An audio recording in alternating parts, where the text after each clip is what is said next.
we don't know where to start. Yeah, look, this film is massive. There is so much to talk about. Where do we start? Do we start with perhaps this might be the best Star Wars film yet? Let's talk about it.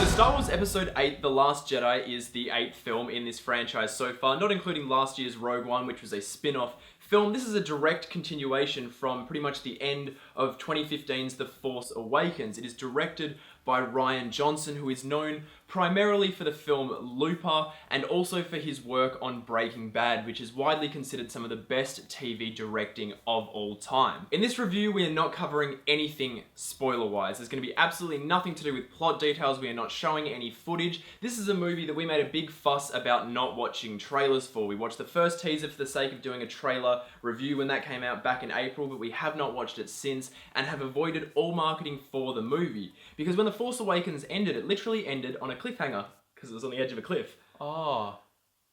And so it was integral to us that we avoided all of the marketing for this, because any image, any single thing from this movie was going to somehow take away from the experience as a whole. And for this 2.5 hour ride, we are so glad we did this, because the sheer velocity that content is coming at you in this movie, this is the most jam-packed 2.5 hour movie I have seen in years. It sure is, and to be honest, there wasn't a single thing I didn't like here. That's not to say absolutely everything was perfect. Some things were perfect, some things were phenomenal, some things were fantastic, some things were good, some things were pretty good, and some things I was just simply entertained by. But there is a lot to really dig into here, so let's just start crawling our way through the content of The Last Jedi. What we want to start with discussing is the balls of this movie. This is one of the, I guess, feistiest blockbusters, not just Star Wars films, but the feistiest blockbuster I have seen in a long time. In a day and age where people are constantly demanding more from their movies, this is the one that gives it to us. And I think a lot of people are going to reject that. There is so many new ideas and so much content here, and I think people are going to have a hard time grappling with that and absorbing it. But this movie just...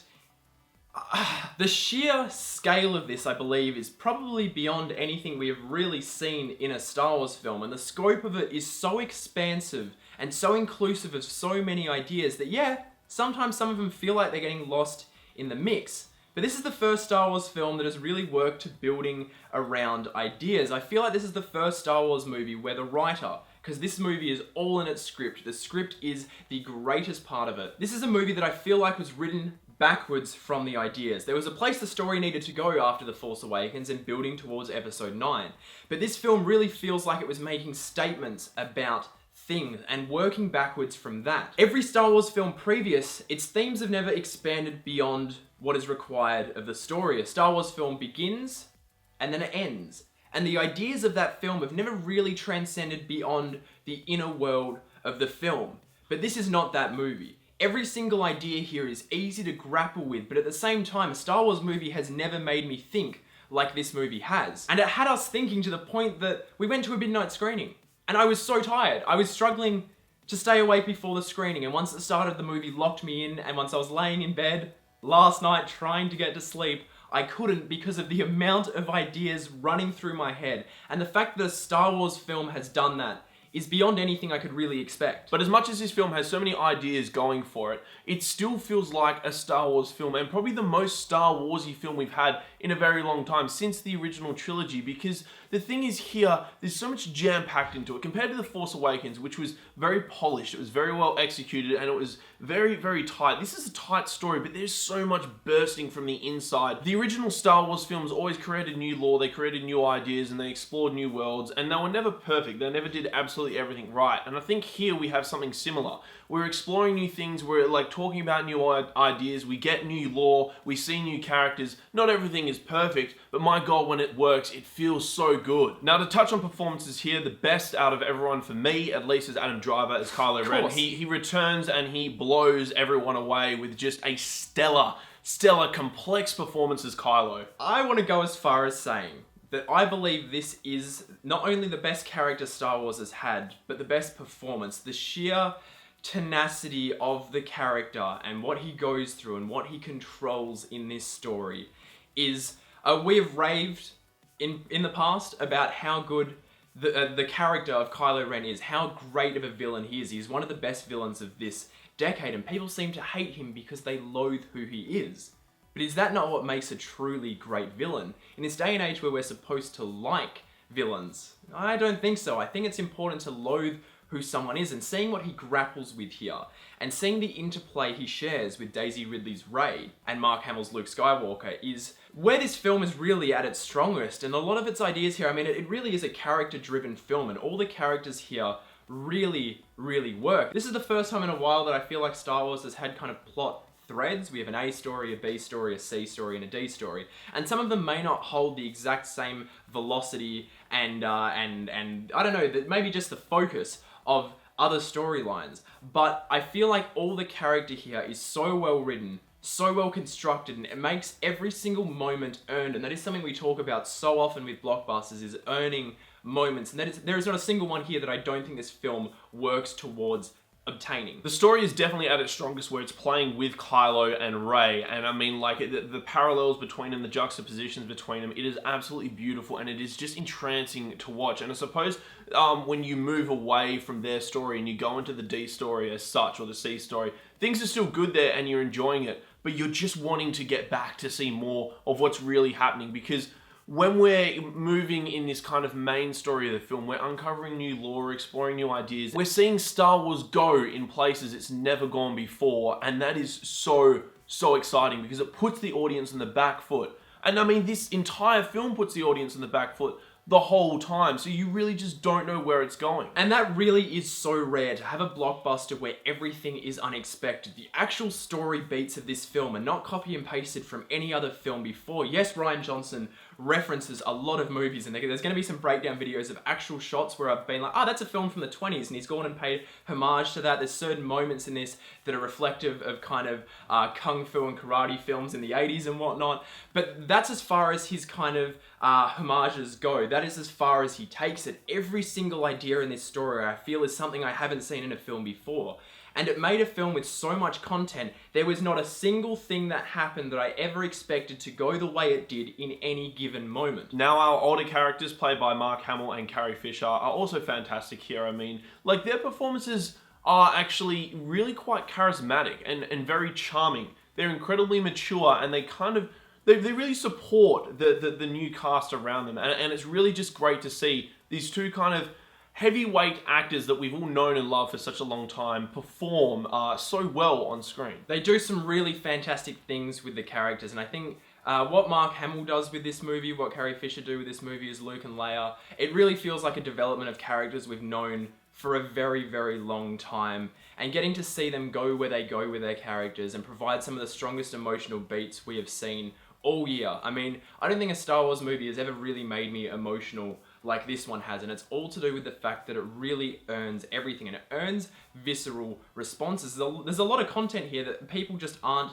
going to like, but I think we have to appreciate everything that this movie goes for and everything it does. And yes, there's times where it's a little bit overstuffed, but everything about this movie just has charisma and just has passion behind it. Now, the soundtrack here by John Williams is actually quite interesting. I personally actually didn't like it overly too much. And why? Because we didn't see a lot of original soundtrack here, which is not a problem. We just saw a lot of reused tracks, which worked excellently. And the thing is, I don't question them, because in scenes they work beautifully and they're really quite touching. We do get a couple of new scores here and there, and they work really, really well, but I think overall the score is as good as it can be, and it works fantastically for the film. It doesn't really have as many moments to shine as it did in, say, The Force Awakens, in which the score is the strongest element of that movie. But I think here it completely supplements every single scene in an effective way. So while your attention may not be drawn to it in the way that John Williams' Star Wars scores have been in the past,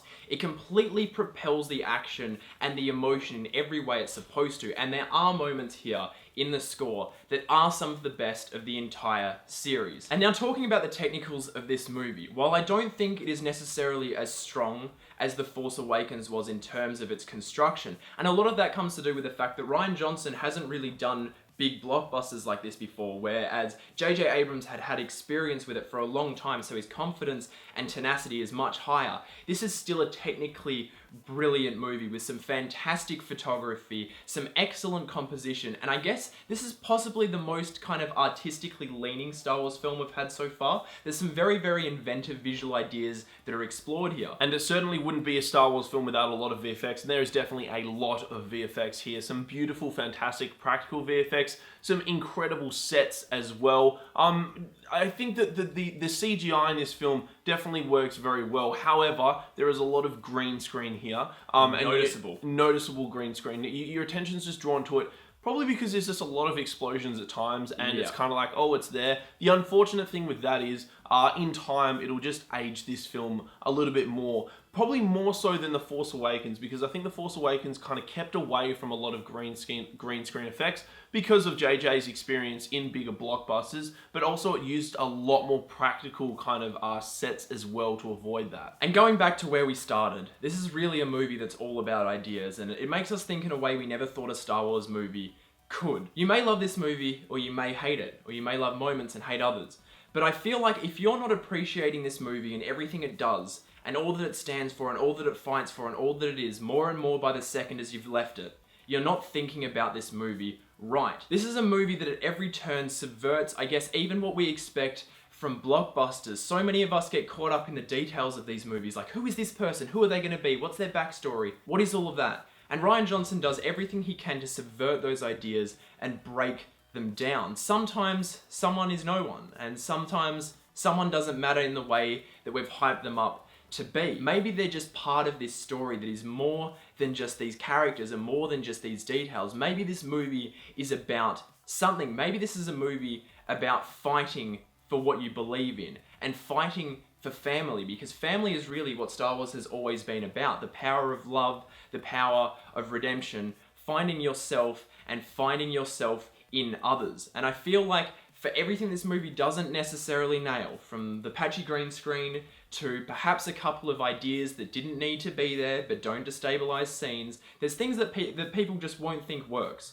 But I think this is a movie that you have to appreciate more and more for everything that it is. And lastly, I want to touch on the fact that Star Wars is now owned by Disney, and Disney has always represented this universal happiness for everyone on Earth, and the fact that anyone can be anything at any point in their lives. And I think here, that idea that Disney always strive for finally comes across.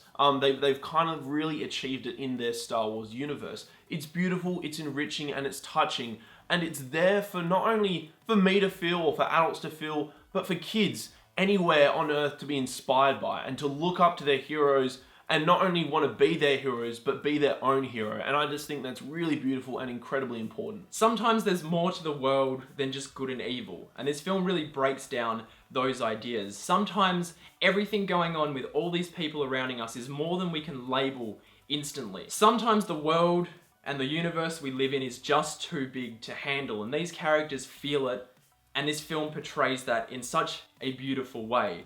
And what I think overall is that we have a movie where we understand the problems, but none of it is able to counterbalance just how great we think so much of this movie is.